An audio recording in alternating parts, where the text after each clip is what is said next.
Hiya, this is a video on how to repair the FN2, Honda Civic FN2 rev counter cluster.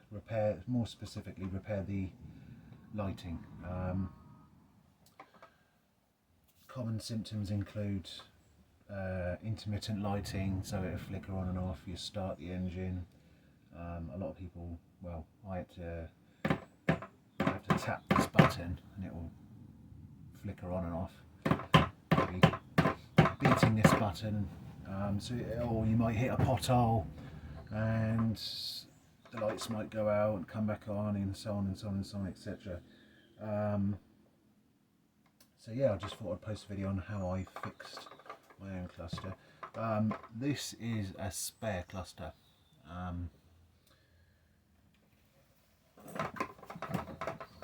Yeah, what I did is, before I attempted to repair my original cluster, because each time you replace a cluster you get somebody else's mileage. Mine happened to have lower mileage, plus you want an accurate account of the vehicle's mileage, obviously. So ideally I wanted to repair my cluster. This was a backup in case it went tits up with the original cluster. I could at least pop one back in as a solution. Yeah, so I managed to fix this flickering light issue without removing the needles. I've heard a few horror stories about removing the needles with recalibrating the instrument panel. So yeah, I wanted to very much tackle this as least invasively as possible. Removing the needles would have been a last resort for me, and as it happens, I managed to fix them without having to remove the needles. Right. Yeah, as is common with these faces, they do get marked up, but when they're in the car, you just don't notice it unless it's sunny or something. Yeah. Obviously, with this one, I can be a little bit rough with it because it's not needed; it's a spare. But obviously, take care as much as possible when you're attempting this repair on your own one. Try not to sit it on the buttons, so I've placed a box here so I can just very carefully sit it upside down. 3 things were involved in my repair process. 3 different things. Which one of those 3 things, I'm not sure, was the fix, but what I'm going to do is I'm just going to go through those things and you can make your own minds up. But anyway, I just thought it'd be useful to post this online, as I know it's a common fault with the FN2. Obviously this is a Type R rev counter, but I think this fix you'll be able to apply this fix to any of the FN2s with similar issues. So yeah, it's all to do with the dimmer switch. Well, I say to do with the dimmer switch. Tapping the dimmer switch in turn shakes the PCB inside, which then, for whatever reason, makes it illuminate. Anyway, so you want to start off by removing this back panel. I've already removed the screws. There are 1, 2, 3 screws like this. So you remove those screws. You have a series of tabs around the outside. Try not to bend these too much because obviously they will break easily. I start with the corner one here like this. So prise it up quite carefully. Keep pressure on it to stop it clipping back down, and then work your way around like so. 1, 2, and so on. All the way round until they're all unclipped.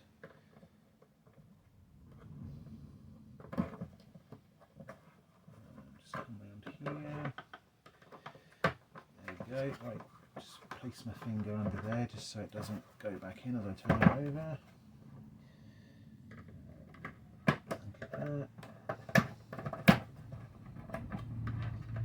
Like that, and there we go. So, once you remove the back cover, you've got the back side of the PCB exposed. I'm assuming these are like, I'm assuming small motors that operate each needle. This is to do with the information screen in the center of the rev counter, so we won't touch that. Doing a bit of research, I discovered that the probable issue, well, no one knows for sure what the exact issue is, but the probable issues are these two elements here. They have 3 legs apiece. So step 1 is to tackle these. Now, the said fix is you remove the needles, and on the reverse side of the PCB you resolder the feet. Apparently over time the connection becomes poor, cracked or whatever. So, but I really did not want to remove the needles because I've read so many horror stories and calibrating the needles, inaccurate fuel gauges, etc, etc. So I thought, right, I'll attempt this first. Now, what I do is I take a really hot soldering iron, so make sure it's really hot. Yep, nice and hot. Ideally, you would have a fine tip like this one. My soldering iron with the fine tip is broke. This tip won't fit this iron, so there we are. But yeah, get yourself, if your soldering iron's real shit, it's been in the shed for God knows how long, get yourself a decent soldering iron, because the heating element needs to be in good condition. Because first step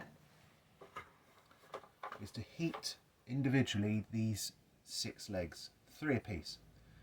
So the idea is that by reheating the legs, you're reattaching the solder. Obviously, this is in theory, because I can't see the other side of the PCB to see how well it's worked or whatever.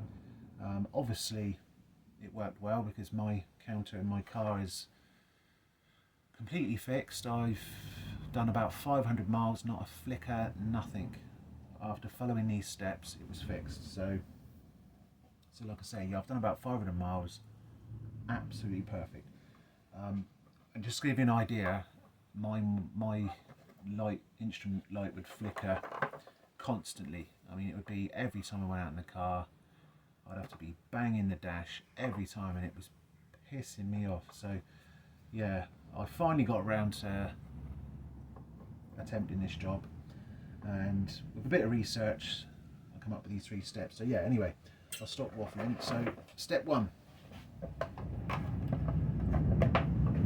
heating up the legs on these 2 elements here. How hot you get them, I don't know, but like I say, you really want a nice hot soldering iron. If you're touching your iron with solder and it's not melting, it's just not hot enough. You need this to be hot, because obviously you can't see the solder. You need to know the soldering iron's really hot. So what I do is I place the soldering iron on each leg for around about 6-7 seconds, something like that. Do not heat the legs with the unit facing upwards. I mean, for convenience sake, that would be nice, wouldn't it? But the idea is you want to heat the legs whilst the unit's up this way. The idea being is that the solder is on the underside. So as you heat the solder, it pulls down into the PCB and it doesn't drip away from the PCB, because that would just defeat the purpose, wouldn't it?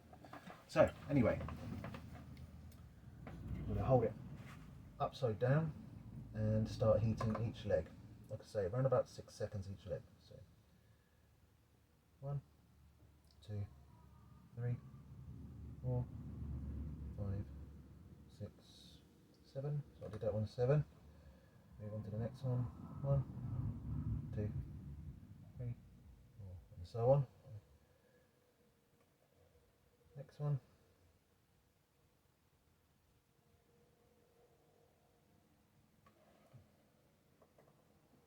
Next one. 1, 2, 3, 4, 5, 6, 7. Next one. 1, 2, 3. Last one. So I'm doing around 7 seconds. 1,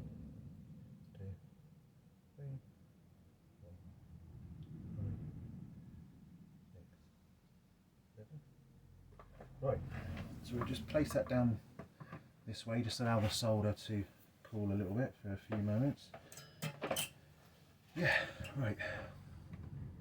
Yeah, so that's fix one. I'm going to remove this side of the clock now. So this involves removing these tabs. So one, actually you can do these with your fingers. 2, 3, 4. This is a little bit tricky. Again, try not to bend the tabs too much, because they will snap, or they bend in such a way that they won't then re-engage with the body of the rev counter.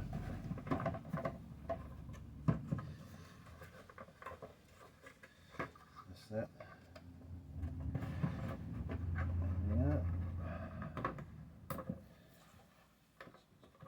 Yeah, nice few picks or a pry tool would be quite handy for this, to be honest. There we go.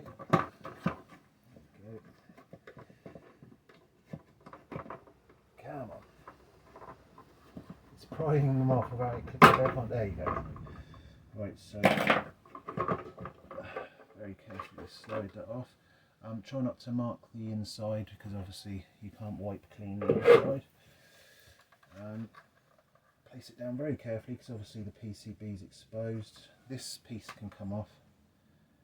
Goes safe for now.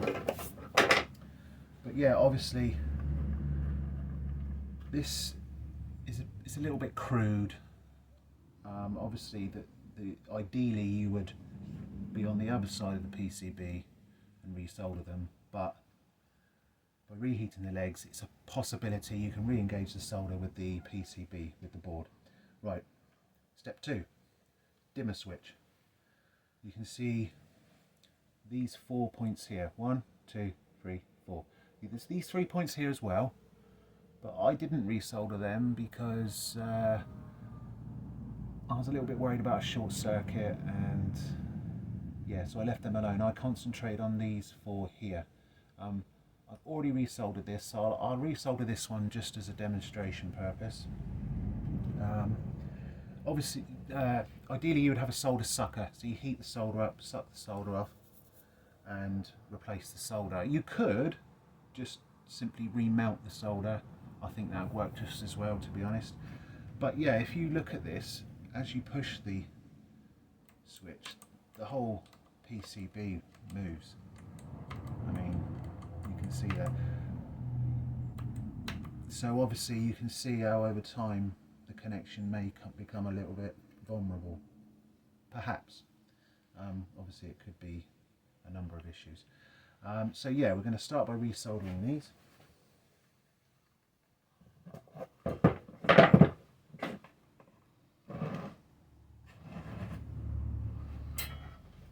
I haven't got a solder sucker, so what you can do if you haven't got a solder sucker is heat solder and simply blow the old solder away. So I'll demonstrate now. Or like I say, you could just simply reheat the existing solder. So we're going to touch the top of the solder, heat the pin of the switch up really hot, and there you go. So you can see now, you can see the pin of the switch sticking through the PCB.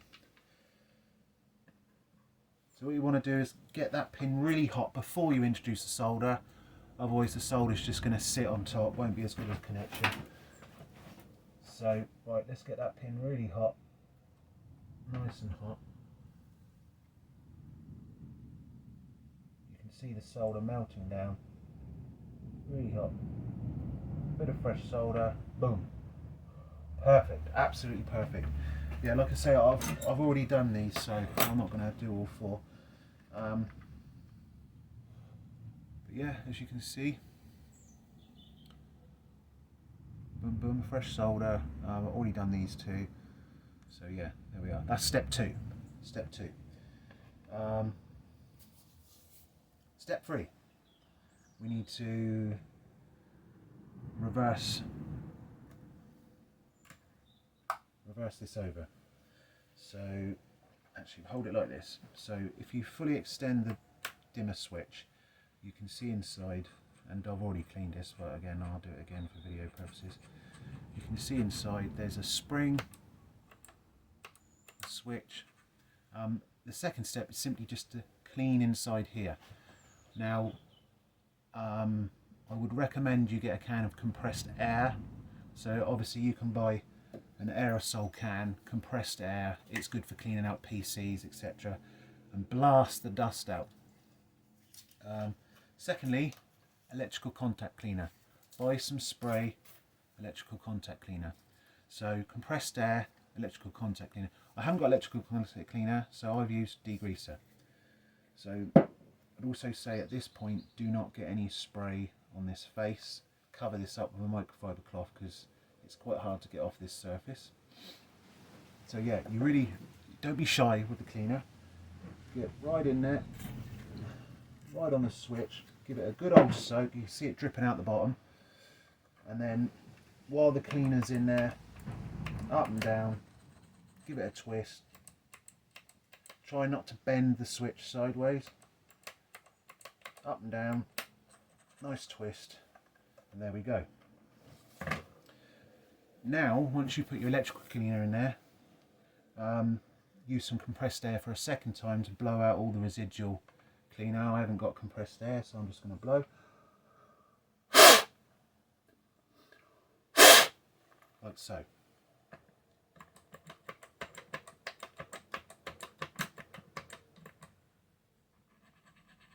Job done. So second step, to clean the inside of the dimmer switch. You can also squirt a little bit of WD-40 in there as well to finish it off, but again I recommend, I've used degreaser, which has worked fine on mine. I use degreaser and WD-40, but I'd recommend can of compressed air, aerosol can, electrical contact cleaner, and maybe finish it off with a bit of WD-40 maybe. Right, so at this point I'd like to point out this screen here. Quite often when you take these apart, or maybe as a separate issue, you've got a few gremlins on this screen. Sometimes this can come slightly disconnected from the PCB. So before you reassemble your unit, make sure your hands are clean and you're not going to get any finger marks on this. Hold this at the base like that.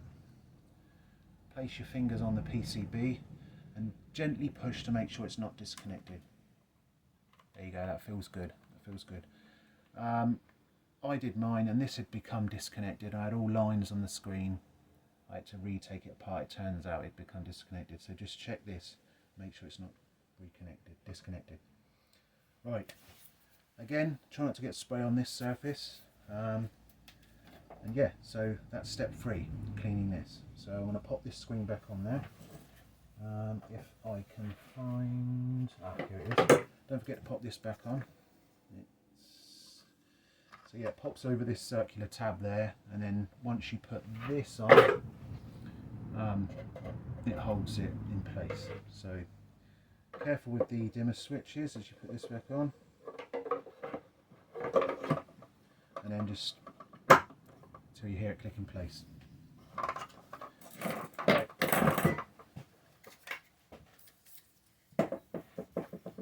Take a bit of degreaser.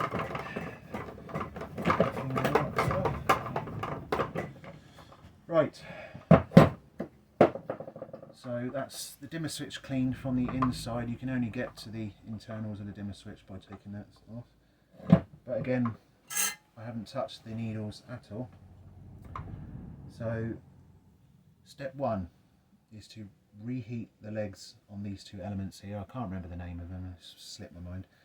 Step 2 is to resolder the dimmer switch with the PCB. Obviously I've shown you as you press the dimmer switch, you can see a lot of movement there, so it is possible that the connection could be compromised. And then step 4, taking this side off and cleaning inside the dimmer switch. I did these 3 steps and mine is fixed. I've not had a single problem with mine since I've done this. Like I say, I've done about 500 miles now and no issues, fingers crossed. I can't guarantee this will fix yours. I can't guarantee that you won't cause other problems. All I know is I gave it a go and I followed these exact steps and mine is fixed. So what you could do as well is take a WD-40 spray and just lightly spray the PCB. I did this to mine. It didn't seem to do any harm. It just protects the components. Yeah, maybe spray the pins in there, and then you could just finish it off. A bit more compressed air, just to blow off any crap, and then put the back onto the unit. Voila! Replace these 3 screws and then put back in the car. Putting back in the car, removing the actual rev counter is really easy. I can probably remove this and put it back in under 20 minutes, quicker if I needed to. So it's really, really easy. There's a small piece of trim that wraps around the steering column. You prise that off. There's a small pipe here and an electrical connector. You disconnect that and pull it off. That then reveals 2 screws. You undo those 2 screws and then the surround can come off. I say surround, it's the switchboard with the VSA button, the starter button, the climate control, the fans. So yeah, it's all these switches here. Once you undo these 2 screws, you can pull it away. Once you pull it away, you've got one large electrical connector here which operates the fans, climate control, etc, etc. You've got one electrical connector for your VSA and one for your starter button. I believe that's it. Once those are removed, that comes off. Once that's off, it reveals these 2 screws here. Remove these 2 screws, slide this out, depress the plug there and slot it out. That's it, job's a good one. 4 screws holds this in, 4 screws, that's it. And the trim is really easy to get off. So yeah, so if you do need to remove it and repeat the process, it's not too difficult, to be honest. So yeah, that's my fix for the FN2 rev counter lighting.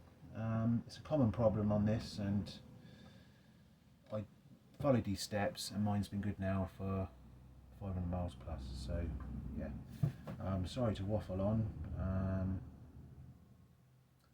but yeah, fingers crossed mine's fixed for good now.